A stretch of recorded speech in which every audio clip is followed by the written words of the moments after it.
చిత్తూరు జిల్లా పలమనేరులో ఎన్నికలు రసవత్తరంగా జరగనున్నాయి. అధికార పార్టీ అభ్యర్థిగా మంత్రి పోటీలో ఉండగా ప్రతిపక్ష పార్టీ మాత్రం యువ నాయకుడిని బరిలోకి దింపింది. మొదటిసారిగా ఎమ్మెల్యే అభ్యర్థిగా పోటీ చేస్తున్న వెంకట్ గౌడ్ తన ప్రచారాన్ని ముమ్మరం చేశారు.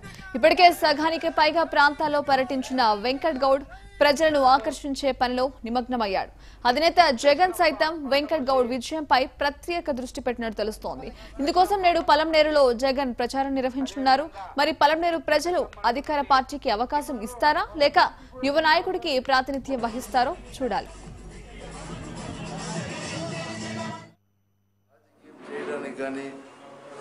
ప్రజలకు సేవ చేయడానికి కానీ ఎక్కడ అనుభవం అవసరం లేదు. ఆశయం అనేది ఉండాలి. ముఖ్యంగా ఈ ఆశయం అనేది చాలా గొప్పది. అది రాజశేఖర రెడ్డి గారిని చూసి నేర్చుకున్నాం. గతంలో ఎన్టీ రామారావు గారిని చూసి నేర్చుకున్నాం. ఎన్టీ రామారావు గారు కూడా అనుభవం లేకుండానే తెలుగుదేశం పార్టీని స్థాపించారు. ఆ రోజు ఆయన స్థాపిస్తానే ఆయన ముఖ్యమంత్రి స్థానాన్ని కూర్చోబెట్టింది మన ఆంధ్రప్రదేశ్ ప్రజలందరూ కూడా మనం చూసాం. ఖచ్చితంగా మనం ప్రజలకు ఏదైనా చేసి చూపించాలనే ఒక ఆశా దృక్పథంతో మేము రాజకీయాల్లోకి వచ్చాం తప్ప వేరొకటి కాదు. ఇంకొకటి మీరు ఇక్కడ పలమనేరు నియోజకవర్గంలో చూడాల్సింది ఒకటి ఏమిటంటే గతంలో శాసనసభ్యులు కావచ్చు, ప్రస్తుత మంత్రి కావచ్చు,